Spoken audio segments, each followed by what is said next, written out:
Ayan, ayan. Bonjour, bonjour. Comment ça va? Comment ça va? Ayan, ayan. Ayan na, ayan na. Ano bang ayan na? Ayan na in French. Ano? Ay, nako. Oh, mag-Espanyol, Dios mío na lang tayo. Ah, wow, guys. Wow, it's crazy times, guys.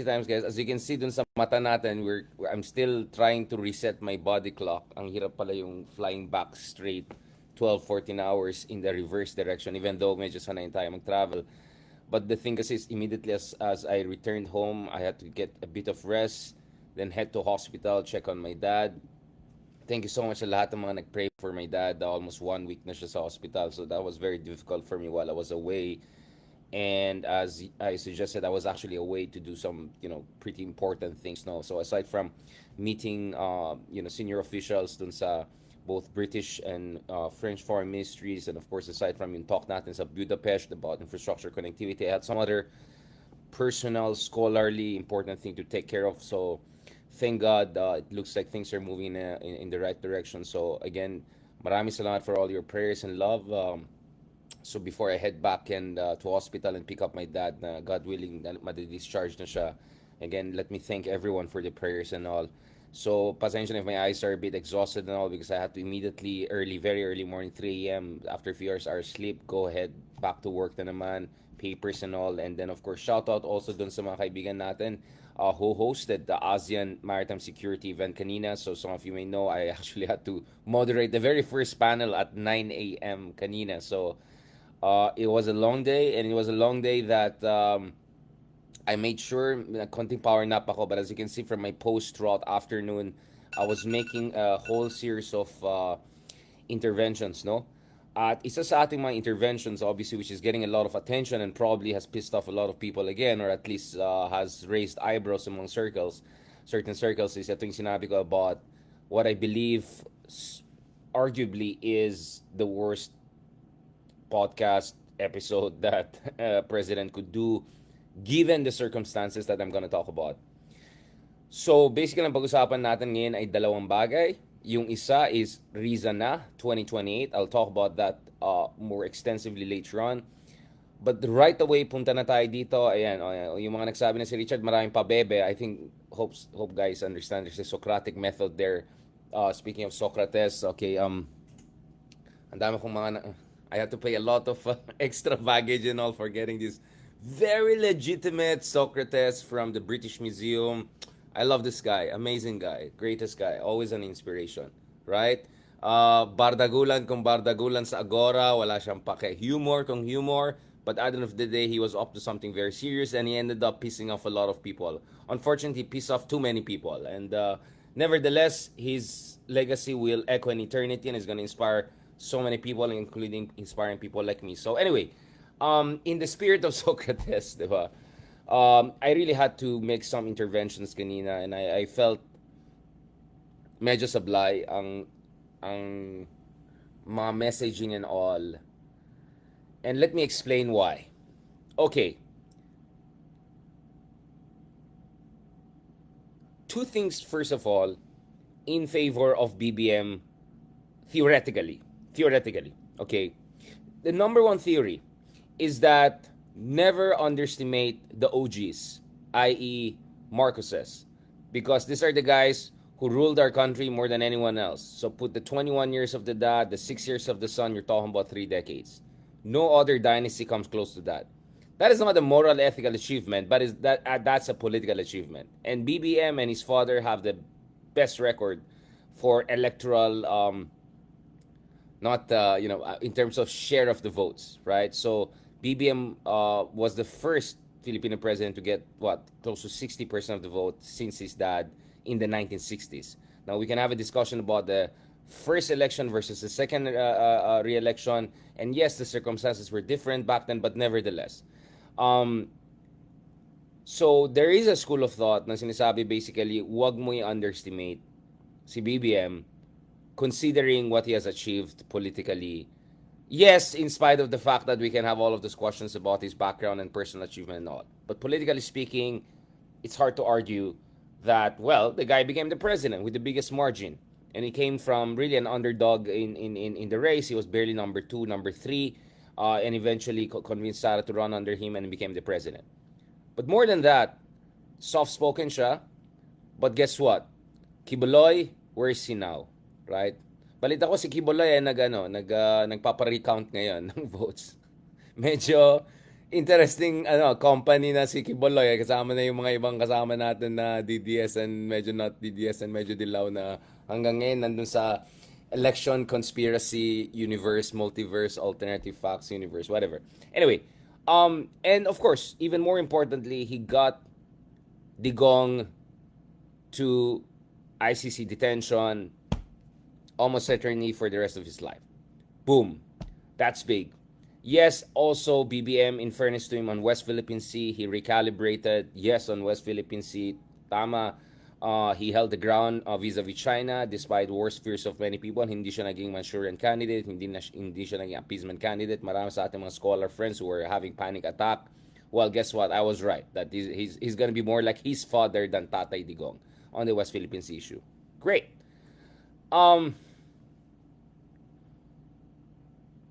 So there's this basic theory is that huwag kang magpadala dun sa noise.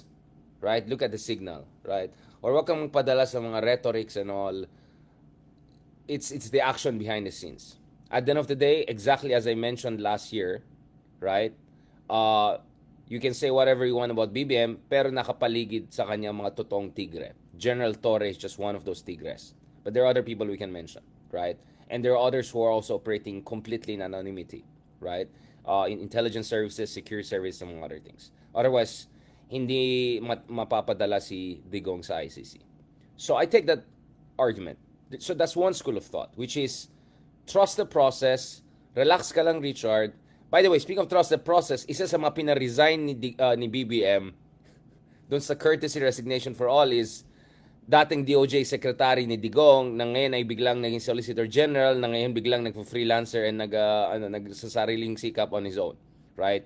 And according to some people, may kinalaman din ito doon sa nangyari kay Leila de Lima. Anyway, I'm talking about the biglang Court of Appeals, whatever. Anyway, so actually, I agree that some people maybe should resign. Actually, matagal na dapat sila nag-resign. Okay, so that's one school of thought.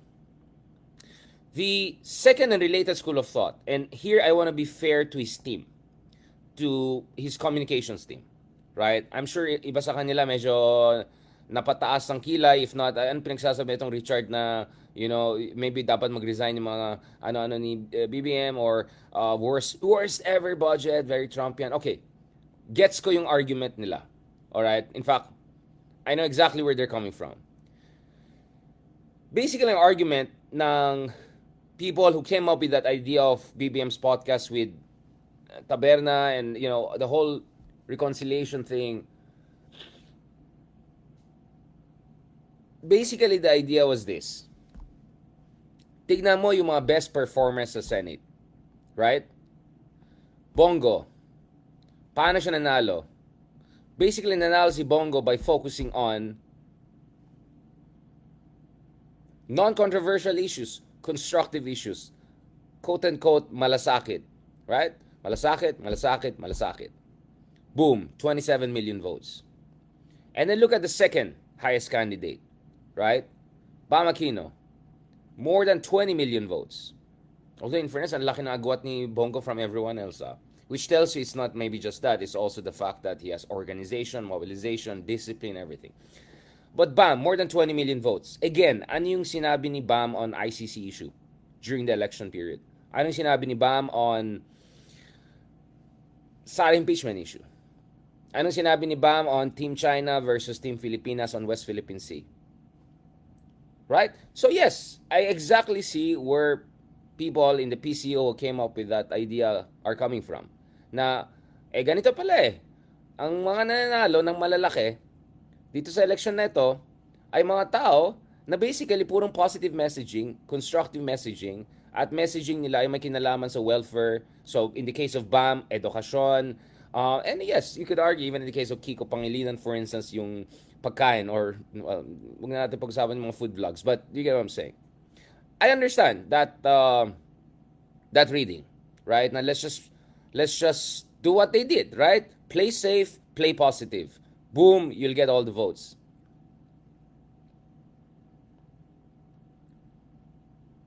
So see, I'm fair. I see where the argument from the is coming from. Now, let me lay out my counter argument on multiple levels. First of all, don't forget Bato was almost number one. Sobrang lapit ng numbers ni Bato kay Bam.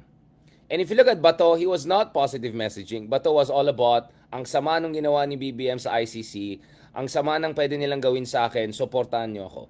All the numbers I see show very much that when it comes to Bato, he benefited from going on the offensive on the ICC issue. Guess what? All the numbers also show that the whole PDP Laban slate benefited from the rallying around the flag on the ICC issue. Right? Lahat sila, whether it's Jimmy Bondok nag-benefit, Philip Salvador hindi nag-epi-epi, pero nevertheless, ang laki ng jump niya. Marco Leta, he definitely benefited from standing on the side of Duterte on the ICC issue, among other things. And I can go on and on and on. So I think if you just look at Bam and Bongo, you're gonna miss the point because actually a lot of other candidates benefited from rallying around what was not really a positive messaging but the polarizing messaging that actually crystallized yung base ng PDP Laban and DDS. So first of all, I have some technical, to be honest, problem with that interpretation. Not just pure, let's just be purely positive and everything will be happy and dandy. Second, my second counter argument is this. When you do strategic communications, you don't do strategic communication as if there's nothing in this universe, meaning we're in a complete okay, kaka-Big Bang lang, it's a pristine and pure universe and let's just shape it to our will. No. When you engage in communications, you're engaging a pre-existing reality. So, for instance, I personally learned that lesson very hard, right? Like, for instance, naalala nyo the whole human development index thing, right? Clearly, I was there to emphasize na ang laki ng agwat ng development sa ating bansa kaya ang daming galit sa so-called Imperial Manila. Now, we can have a long discussion about trapos, persona trapos, weaponizing that to justify their own corruption and kapalpakan, sure. But, remember, my intention was perfect. My intention was good. I meant no insult whatsoever. But, even I forgot, well, I couldn't blame myself. I was doing 12 different interviews at 30 seconds with Becky Anderson. But what I learned also there was, I was not making that human development index comparison in a vacuum. There is already this background of, etong si Darian na to, yayarin natin, ang daming pinagsasabi nito sa ICC issue, just like at how they were going after me. The context is my troll farms. My context is, there is resentiment politics. The context is, tignan nyo, mukhang konyo, madali pin down ito. Ipakita natin na elitista siya. And then, boom, next thing we see, oh my God, I talk about Human Development Index to actually highlight na we owe something dun sa ating mga kababayan. I highlighted that issue to say nakakulang or may pagkakulang ang Imperial Manila sa ating mga kababayan sa Mindanao, but it got completely twisted and worked in the other direction. So, that just tells you a basic fact. When you make strategic communications, you don't presume na it goes point A to point B, meaning President says this, and then this is your audience, and then the audience receives it. It doesn't work that way. Before your message goes to your audience, na-filter na yan ng troll farms, disinformation, opinion makers, influencers. So by the time na darating dyan sa audience mo, or by the time na ina-absorb ng audience mo, iba na yung nangyayari. Do you get what I'm saying? So it's not point A to B, it's point A to Z, and ang dami nangyayari sa gitna. Because messaging is no longer just, I say something and then the audience will directly absorb it as I want. It doesn't work that way. Which brings me to point number 3. Point number 3 is, there is a preconceived situation para kay BBM. Right? Ako, I talk to fellow Ilocanos all the time about this. Anong tingin nyo kay BBM kumpara sa tatay niya? Right? Anong tingin nyo kay BBM kumpara sa mga Duterte? And I'll tell you what, even among a lot of fellow Ilocanos I've talked to, sabi nila, pahinga ka stoy sunan, met no picture. Do you get what I'm saying? So this idea na, to put it mildly, he's not projecting strength. if not the very opposite of that. Even people from solid north tell that to me, right? And I talk to them in Ilocano, and we talk to each other. Oh, apay nga kaslaiso na, do you get what I'm saying? Now, when the preconceived notion is that you're indecisive and weak, right? Why does it matter? Because you may have all the formal powers in the world, but we know power operates also informally. Power operates not only based on reality but also on perception. So going back to this, yes, my point si BBM na, oo, focus tayo on positive issues, nakuha ko yung mensahe ng ating taong bayan, etc. But let's not forget, one reason why Bongo and Bato, not hindi Bongo lang, Bato and so many DDS did so well in these elections is because their line of argument was, mahina si BBM, indecisive siya, he's not doing his thing, all of those things. Right? Now, you tell me, in which universe an average voter who is already bombarded by all of these ideas na mahina ito, indecisive ito, wala ganyan, in which universe does BBM come out strong when, guys, for anyone who knows a thing or two about boxing or martial arts, when you take a huge swing, you have no room to miss. Because if you miss that swing, you're gonna get knocked down or knocked out in exchange. Because you're completely exposed. What's the context here?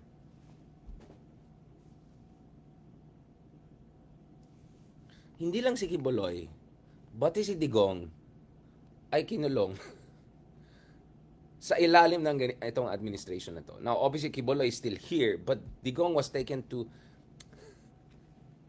With Sara, how many hearings she had to face? Imagine the amount of stress she had to go through. Some are saying using the word meltdown is misogynist. Whatever. Okay, whatever you want to say. Obviously, Sara was pissed off like hell with everything that happened to her. Hindi lang siya natanggalan ng confidential fund. She was eventually forced to resign. Whatever. Bato had to live with this idea na any moment he could be arrested by ICC. Right? I can go on and on and on and on and on. In short, BBM already took the swing.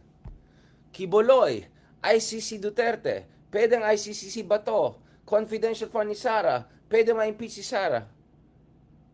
And then you suddenly say, bukas ka sa reconciliation? Friends na tayo, pare.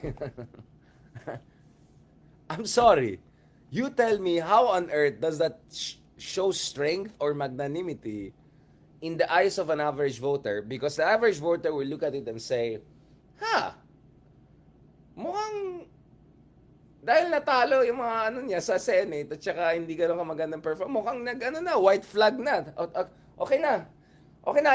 Sige, huwag na tayo mag-away. Friends na tayo. I know, again, to be fair, mahaba yung podcast episode na yan. Gusto ko naman from all people, bakit pa? Anyway, isa pang advice, I'll go to that later on. I know that was probably also more of an aside. But remember, this is not the first time that BBM said bukas siya to reconciliation.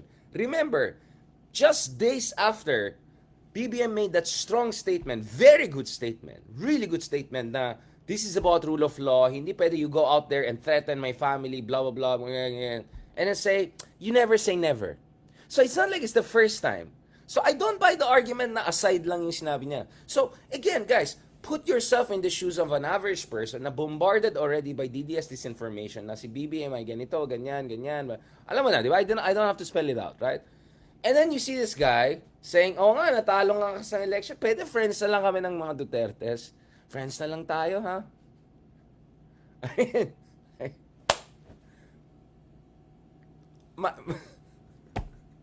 I mean, come on, guys. Oh, man.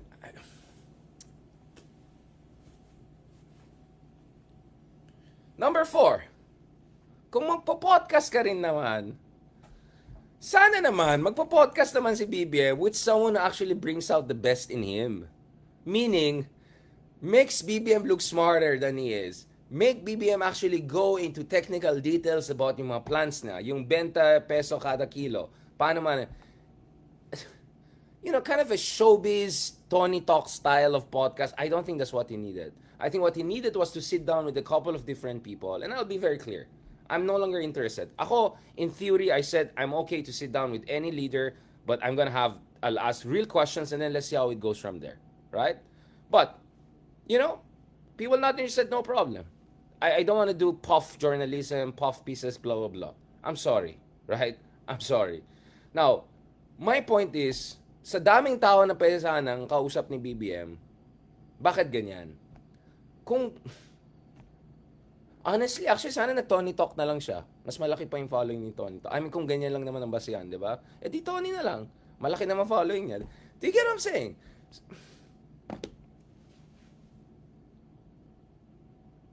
So, I completely understand saan galing yung team ni BBM, which is project humility, introspection, we're gonna recalibrate, and then now, you have this whole resign the whole cabinet thing.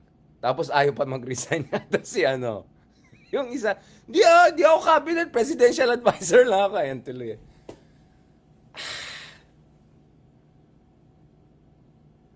I don't know. I mean, to put it nicely, I see it as an overcorrection, to be honest.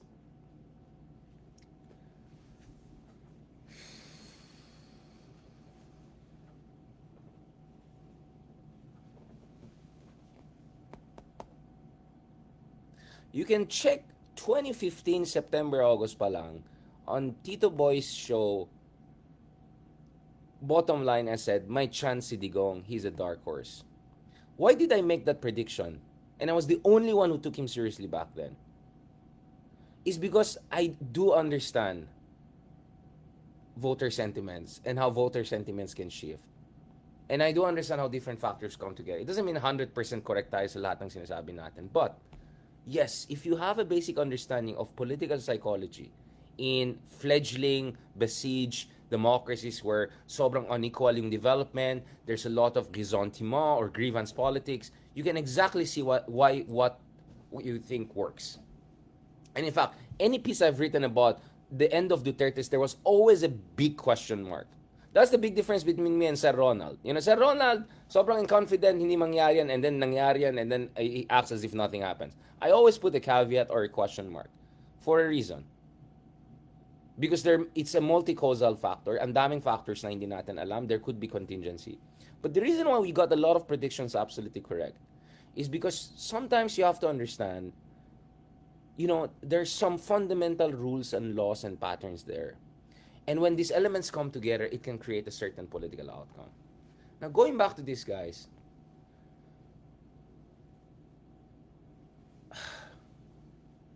honestly, I think ang read dapat ng BBM administration is this. And we're gonna go to the second part of this discussion, which is Horizonte verse 2028. Okay, don't worry about it. Konektado lahat yan. See, I have no notes, anything like that. So, these are just coming, I'm thinking out loud here, right?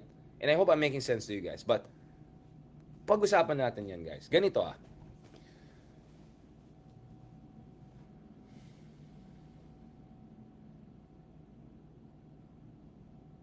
Unang-una, may dahilan na nagsobrang underperform ang senatorial candidates. By the way, sa Kongreso, sa gobernadorial race, mayores, panalo yung admin, just as expected. Senate lang naman yung talagang sumablay sila ng big time. Speaking of the Senate issue, the race, I think what they have to look at here is, baka palpak yung campaign strategy. I'll give you a very good example. So what I'm trying to explain here na actually there are contingent factors that can explain it. It's not just this generalization na ang gusto lang ng ating mga kababayan ay let's just talk about 20 kilo. Yeah, of course, gusto ng kababayan natin yan. But you know what? Yung kababayan natin, marami sa kanila nakikinig din sa mga Dutertes, nakikinig din dun sa mga attack nila sa ICC, attack nila sa US, attack nila sa ganon. So it's not true that the voters only care about bread and butter issues. They also care about other issues, right? It's not either or. But before going to that, let me just go back to this issue. Baka naman, ang problema dito, mali yung mga pinili nila dun sa kanyang alliance members. Baka mahina talaga itong mga kandidato na to begin with. Baka nga laos na artista na masyado yung iba. Baka hindi na talagang gagana ng budots-budots forever. Baka nga spoiled milk lang yung iba. More than that. Baka nga the campaign managing was not so good. Right? I mean, let's talk about this. BBM starts the campaign sa Lawag. Guess what? Guns blazing. I posted that. Guns blazing. Sabi ni BBM, kami dito sa alyansa, ganito, ganyan. Wala kaming Farmali. Wala kaming EJK. Hindi kami tuta ng China. Ganun. Okay, good. And then, that's it. No follow-through whatsoever. In fact, maybe the reason why some of the DDS candidates did so well is because none of the Alianza member went after them. Now, 19 ko why BAM or even Kiko had to play safe. They had to survive and they did fantastic. Congratulations. But yung mga Alianza member, what did they do to build on yung opening act ni BBM? Wala. Zero. In fact, if anything, they move in the other direction. And even worse than moving in the right direction, nag-defect pa nga yung iba. Amy Marcos, Camille. I mean, so maybe may problema yung campaign mismo. Maybe this is not the kind of a general thing. Maybe it's just pumalpak yung campaign strategy. Someone was sleeping on their job. Someone was not, telling yung mga alyansa member, hoy, yung presidente nagsasalita na, depends nyo naman O, sinong Team China, point out nyo naman, si ganito, si ganyan. O, sinong involved sa Farmali, di ba tumatakbo to? Didn't happen. So either, may problema yung kandidato mo, may problema yung campaign management, or both.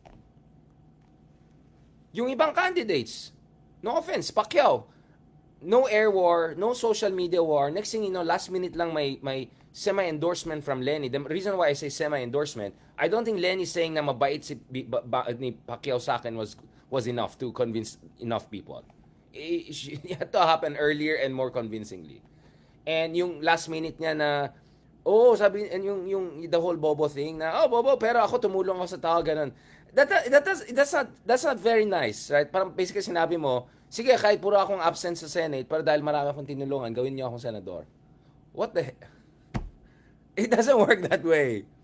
Sanang sinabi niya, nagkulang ako dati, hindi na ako magbaboxing everyday. Siguro mag-focus ako sa trabaho, salamat kay Ma'am Lenny, and then blah, blah, blah, and then not be defensive about the Bobo thing and all. Right? Tingnan mo, lahat ng mga defensive candidates na talo. Willie Revillame, siya, yung mga lahat ng mga, Pacquiao, it doesn't work. It backfires.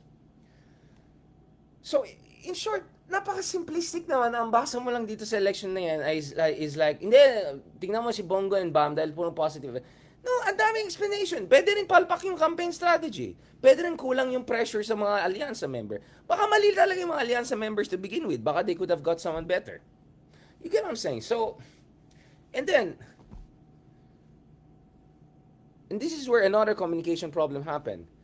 Bugbog sarado ang admin dun sa issue ng worst budget ever na nirelease ng mga kaibigan natin sa kaliwa at saka sa liberal camps. Ano yung response ng admin dun sa issue ng yung PhilHealth, yung issue ng ayuda? Honestly, I didn't see very convincing responses. And then punta naman tayo dun sa issue ng ICC. After na ICC si Digong, and I say this with all sympathy, was General Torre and the two were they that convincing? I mean, not a fan of Aimee, and I think that hearing was Mickey Mouse hearing, but whatever it was, congrats to Aimee, by the way. Marami pala siyang tayo mag-hearing sa gitna ng elections. At least siya nag-forthwith agad para kay tatay. And then BBM himself, what was his press con speech the day after ICC? Again, you took the swing, you took out Digong, the patriarch of the dynasty, and then the next day, it doesn't work that way. Even if you have Claire Castro, who's super good in offensive and all, Claire Castro is not the president. Claire Castro is not even your IDILG secretary or PNP chief. There's just so much she can do. At the end of the day, it's the bully pulpit of the president.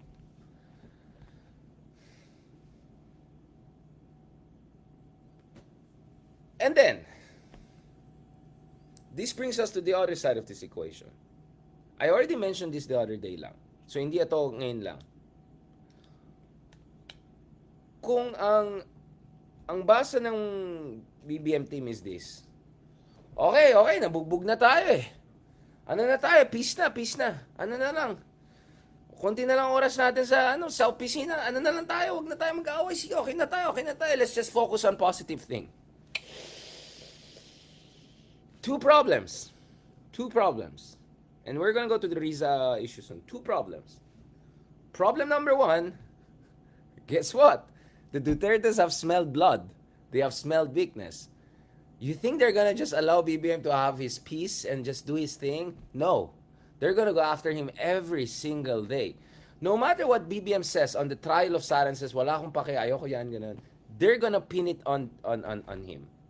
No matter what BBM says na gusto ko ng reconciliation, ganun, Digong is in ICC. That's irreversible last time I checked.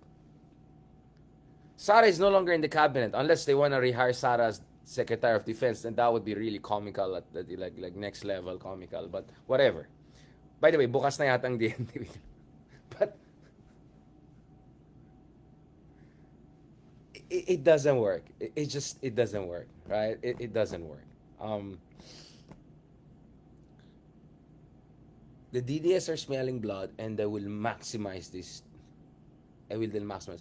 If you go online right now, I'm not even DDS. All I see are all these algorithms, funny pictures na takot si BBM, and then Sara coming saying, let's have blood bath, whatever, and then confident mga I'm telling you guys, guess what? Yun ang tinatignan ng mga taong bayan. Goes back again to the issue of perception management. Look at what Bato said. Ano sabi ni Bato? He should show real sincerity. Obviously, ibig sabihin yan, wala nang ICC arrest for him. But who knows? Maybe they'll ask more from that. Sara is so confident. She said, let's go. Bring it on. Let's go. Be my guest.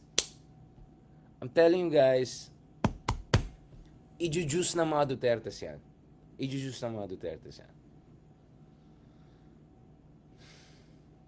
But the second part, and this is even more important, I already mentioned this. In fact, I had a tweet the other day.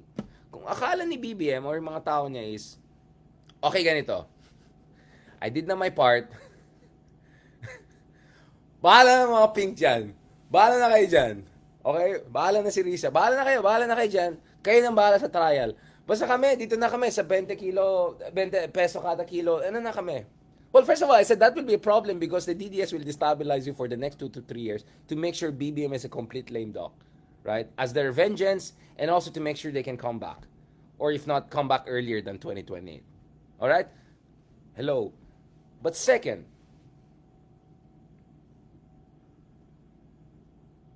the idea that let's just outsource this to the pinks, it doesn't work. You know why? Again, two subparts to this. Number one, they just don't have the numbers. They just don't have the numbers. You even... Assuming, Bam and Kiko and Riz have exactly the same take on things, which I don't think is the case. I think they have very different ideas about how should the opposition move forward. They're just 3 votes. They cannot do the heavy lifting on their own. So it basically goes down to those in the middle. Yung mga trapos na sa gitna na pa-safe. Now, put yourself in the shoes of yung mga trapos na pa-safe. Some of them already released a statement and welcoming this reconciliation. Because why? Ayaw nila to sacrifice their own political capital for what they're increasingly seeing as a lame duck president, and then they're looking at Sara or the DDS camp and saying, mukhang babalik yata sila eh, so wag na natin nanin. In short, first of all, logistically speaking, the pink just don't have numbers on their own to make this happen. So the whole outsourcing strategy, if that's part of the strategy, it's not gonna work. More importantly, kaya nga sabi ko signaling matters. Tito Soto, Cheese, I don't know, whoever, 5, 6, 7, 8, whatever, centuries, pa-safe, whatever, traditional politician, whoever is in the Senate. You want to make sure these guys are on the right side of things. Or at the very least, they will push for a trial that is legitimate, thorough, and comprehensive. Right? Legitimate, thorough, and comprehensive. Because I'll tell you what, I completely agree with Justice Carpio. numerically, it's highly likely that Sara will not get convicted. Again, it's not for sure. It's not 100%. This is probabilistic. But if the trial happens to begin with, which some people are even blocking, and why not, diba? I mean, if BBM himself is throwing a wet blanket on a trial, why should, I don't know, Tito Soto or whatever risk their own political capital who may have their eyes on 2028? For BBM nga, ayun na, dumidistansya na, bakit pa ako magre-risk ng sarili ko? Thanks, by the way, sa alyansa natin. Do you get what I'm saying? It's signaling to the fence sitters in the middle. Now, the fence sitters are looking at this and saying, ayun pala, nag-give up na pala, bahala kayo dyan, ayoko rin. Ayoko rin. I'm gonna think about my own interest in 2028, right? No. So, for me, even if the numbers are clear na malabo ma-convict, in spite of the preponderance of evidence, but if the trial is conducted properly, remember, the rules of the trial, even the quantum or threshold for what will be defined as conviction, all of that will be based on negotiations among the senators. If the president keeps on throwing a wet towel over this, you may get a trial, but you may get a Mickey Mouse trial, which not only will not end up in any conviction, baka nga lumabas pa nga na biktima si Sara. So, kaya nga sabi ko, baka mas maganda hindi na lang magsalita si BBM and not say anything na lang about this trial. Keep at studious neutrality or distance. Kaysa, magtapon siya ng wet blanket all the time. Ay, hindi, mag-friends na lang. Ayoko yun sa trial na hindi yan tama. Honestly, if you're not willing to go out and take the swing, just don't take the swing at all. Di ba? Kung concerned ka kung magpa-punch ka, you're gonna be counter-punch, then don't just punch. Right? Just be on the defensive and be on the counter-offensive.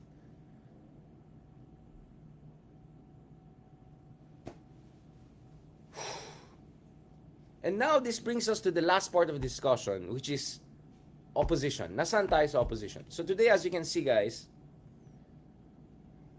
yan ang problema ko, guys, eh.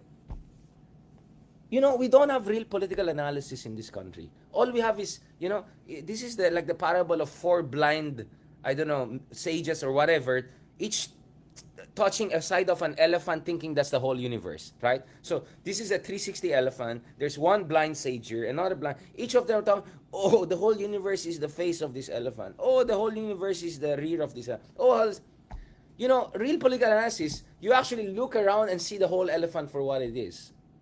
And this is what I do in my analysis. I look at the whole elephant as what it is, right? Well, wala akong choice, right? Because I have to write journal articles and books on this thing. So, you know, it's one thing to make a vlog or a podcast or write a 600, 700 word article. But if you want to write a legit journal article, you're really forced to look at all the angles. Otherwise, yayarin ka sa peer review, right? Anyway, but putting aside that, yun nga, kaya ang daming pundit dyan, their ideas are untested. They didn't, like, if they put it into writing, it's gonna get rejected by any legit publication. But anyways, whatever. My point is, if you look at the full elephant, and if you look at the opposition, for instance, I'm glad that Riza has come out and made it clear, yes, maybe it's time for me to run as president. Of course, Riza, being humble, being self-effacing, she didn't say it openly like that, but at least she said, medyo bukas siya. And I'm sure Riza did not say that kung walang clamor. And last time I checked, Riza was the de facto leader of the opposition, right? So it makes perfect sense for her to make that argument. But we got a problem.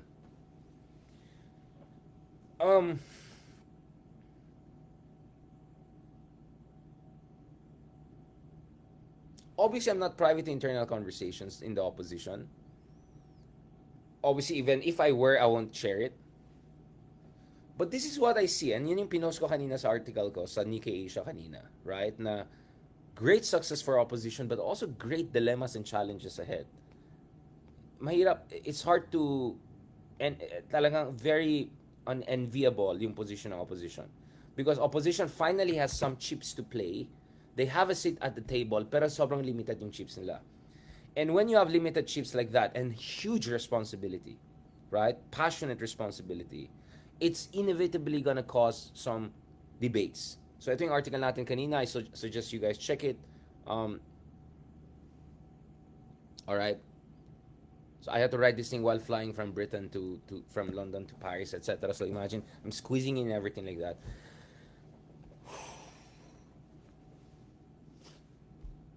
Mag-real talk tayo, guys. Ganito kasimple lang yan. Kung ikaw si Riza Ontiveros, ang basa mo ay ganito. A principled opposition, not like ideologically purist, pa-cute ganun, but a principled opposition is the way forward. And if you look at it, Riza has taken risks right and left throughout the years. He went against Digong. She went against Digong. When even after what happened to Trillanes and what happened to De Lima, she went after BBM. Even as she went also after Duterte, she's progressive, she's social democratic. Grabe yung attack sa kanya from different sides. But if you're Risa, you'll say, well, last time I checked, we prevailed. We got, all of this, this fake Filipino Chinese, the potential Chinese spy people, exposed and in fairness to Riza, she's building this national prominence. I know people who are even MAGA, conservative level people who suddenly like her, right? When, by MAGA definition, she's a commie, right? But do you get what I'm saying? I've seen even hardcore Republican Filipino Americans loving Riza suddenly. I've seen many ordinary people na siguro dati, mga aktivista to suddenly behind her. Akbayan, her party, best performance ever. Number one, best performance ever.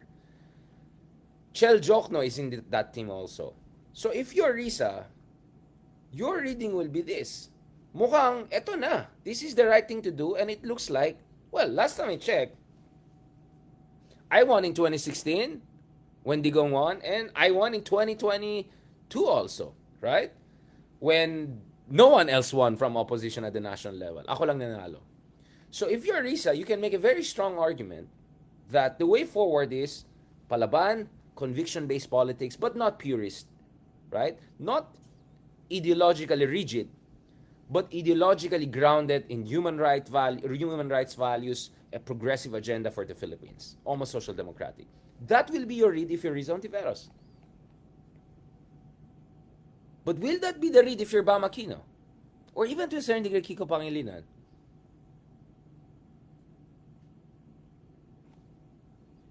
I think if you're Bam, your read will be very different. Ang read mo is, look at it. We did fantastic, right? I got more than 20 million votes.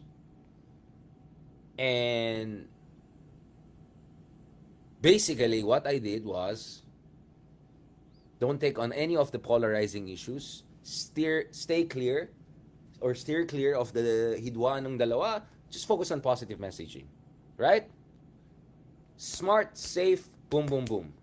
Biggest numbers. Bam Aquino goes down as the most successful Aquino even, right? In terms of number of votes. Obviously, hindi pa siya naging presidente, but he can make an argument for becoming a presidential candidate. And to be honest, please don't get mad at me, but Bam and Lenny look like a more natural tandem to me, right? I mean, for obvious reasons, right? He was the campaign manager of Lenny. They're personally very close together. And I think, to be honest, ang philosophy ni Lenny is quite similar to Bam. Now, it doesn't mean na magkalaban yung dalawa na yan. I'm just saying there are different variations on the theme.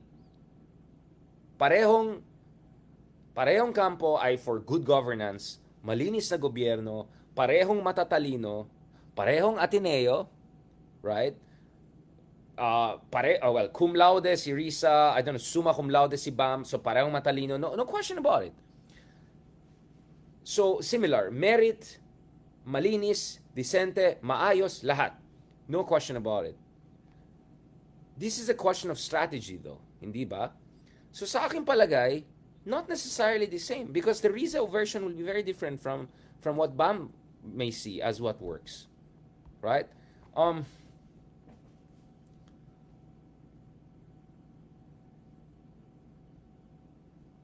So what is the implication of, see, I'm showing you how everything is connecting to each other, right? It's you see, it's like a watch, right?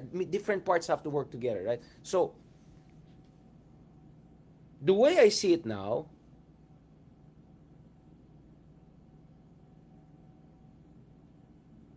if BBM is gonna play safe,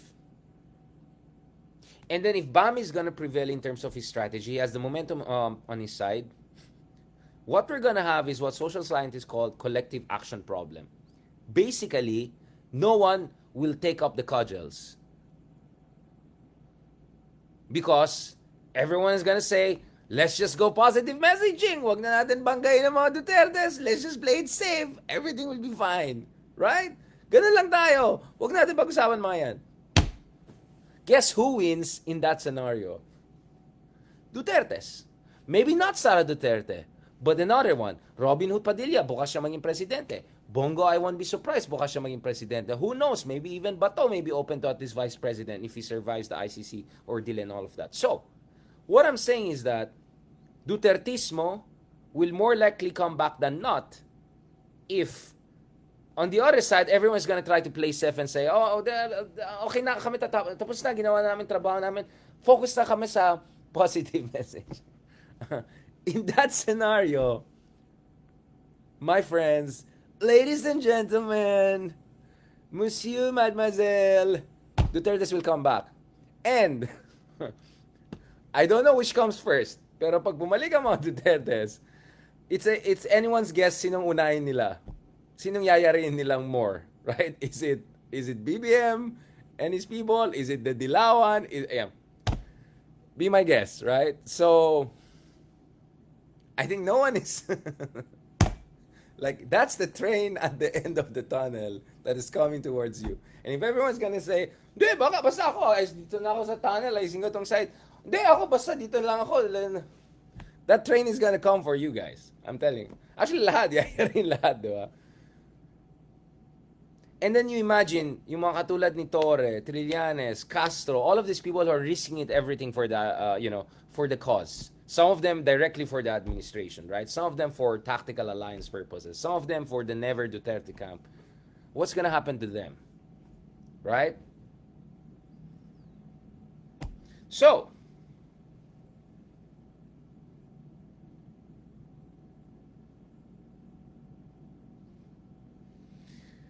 I hope that just gives you a flavor what my thought process, because there's no notes, nothing. This is my thought. I look at everything from 10 different angles, and this is what I'm saying. This scenario. Anyways, on that note, baka ganyan talaga tayo sa Pilipinas, no? Let's all just play safe. Let's all just be nice, right? EJK, wag na natin pag-usapan. Masyadong polarizing. Wag na. Piatos, Mary Grace, wag na natin pag-usapan. Masyadong polarizing. Human rights, wag na natin. Let's just be safe. Let's just be nice. Love, love, love. Love, love, love. Hug tayo, hug tayo. Guys, wag na tayo mag-away. Let's just love, love, love tayo. DDS, ano bang gusto nyo? Sara, gawin natin. Defense Secretary. Go! The best, amazing. Bato, please, I'm so sorry, Bato, ha? We gave you stress over it. Sige, hindi na kailangan ng hair follicle test. Relax ka na lang. You're gonna be an amazing senator, amazing time. Drug war, forget about it. That was nothing. That was nothing. Oh, yung mga tuta ng sa West Philippines.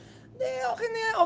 Okay lang yan. Who cares? Patriotism, Let's all play safe. Let's all be nice. Let's all, You see, if that becomes the default option moving forward, good luck sa atin lahat.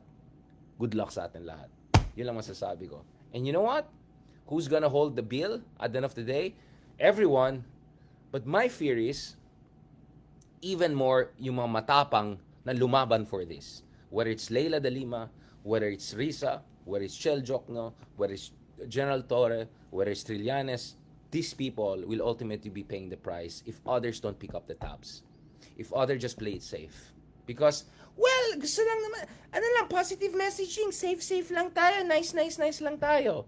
Friends na tayo, love. Yamat na gito, yawa, nag-awit tayo. Honestly, ayoko na. Mag-retire na ako, magpalit na ako ng career, ayoko na. Bahala na kayo dyan. Ganun dala, di ba? Kanya-kanyang diskarte na to. Sige, tara na. Hintayin na lang natin bumalik ang mga Duterte. Ayan na. O, hindi nasasama si Ronald. Bahala si Ronald. Bahala siya sa buwan. Kanya-kanyang diskarte na to. Basta ako, mag-fashion, na tayo. Ano na lang tayo. Change career na tayo. Peace sa mga DDS ha. Peace ha. Huwag na tayo mag-away. Reconciliation na tayo. Friendships na tayo. Wag na. Kalimutan natin lahat. Kalimutan natin lahat. Rule of law, confidential fund. Who cares, right? Let's just be nice. Let's just be amazing, wonderful, beautiful people, amazing people. Diba? Ganun lang tayo. Let's play safe, diba? I mean, it works, right? It works. Let's just all play safe. Who knows, maybe, 20, 30 something, and then, we'll play safe. Baka mamaya, baka tayo, baka ganon. Ganon na lang. Model na lang tayo. Yeah, man. Do you see where I'm coming from, guys? Oh, by the way, dun sa mga medyo I was being sarcastic, okay? I was being sarcastic. Kung just in case hindi niyo na-gets ang sarcasm, that was sarcastic. Okay? Mamaya iti-twist na naman ng mga walang hiyang taong yan. Alright? Unbelievable. Unbelievable. No serious people. Good luck sa atin lahat. Honestly, good luck sa atin lahat. Good luck talaga sa atin lahat.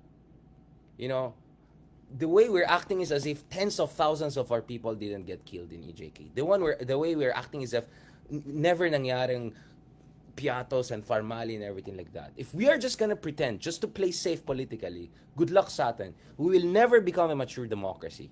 We're gonna be a joke, right? And we're gonna be a banana republic soon again, right? Ganun na lang. Because everyone's gonna play safe, right? Kaya nga tayo nandito, dahil yung mga leaders natin, kung ano man kulay, they didn't do their job. They're not serious people. We have had one of the most incompetent elite anywhere in human history. I'll tell you what.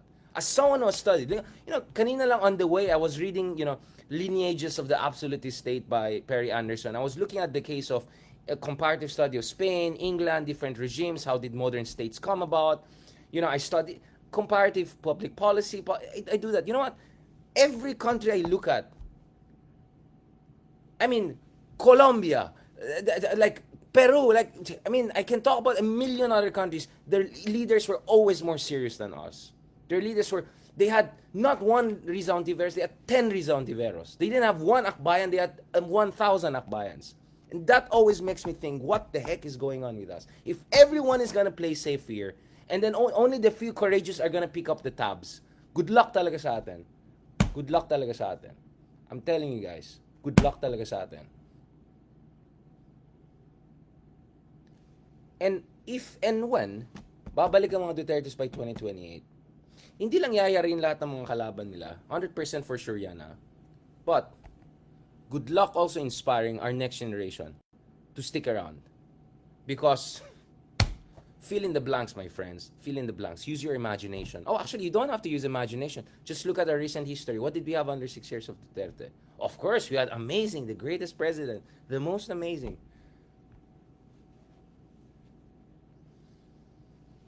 Not serious people. Not serious people. Our leaders are not serious people. Everyone is trying to be safe and cute and, it works eh. It works, diba? It works for you, of course. Does it work for the country? Does it work for the rule of law? Does it work for us being a serious country, a mature democracy? Obviously not. Obviously not. Obviously not. Ang puso. Sige, ano tayo? Mag-English tea tayo, mag-relaxation. Hindi ako magsasara Duterte na gano'n ha. Hindi ako mag-zoom gano'n yan. Okay, anyway, tama na, wag na naman ako asarin. Ganun. Tama na, ako na, Tintin at Zoolander, sige lang. Pero in fairness ang ganda ng hair ni Bam, at saka ang ganda ng hairstyle niya, at saka ganda rin nung ni BBM. In fairness to them, I'll give it to them. Okay? So, on that note, this is what I love about humor. Humor, dark humor, is really our best medicine. Otherwise, remember how we started this show? Ayan na. Thank you so much, guys. Maraming salamat. God bless. And thank you so much for all your love and prayers and support through and through. I really, really appreciate that. We may not be able to change the world for better, at least not better to the degree that I want. But at least, if we can do in our own little way, whatever little thing we can do, para kahit papano, di ba, sabi, ano, what is the test, di ba, the Gandhian test. If you made the world slightly better from the world you inherited, di ba, then maybe I've done something well. So, ganyan na lang. Ganyan na lang, guys. Ganyan na lang.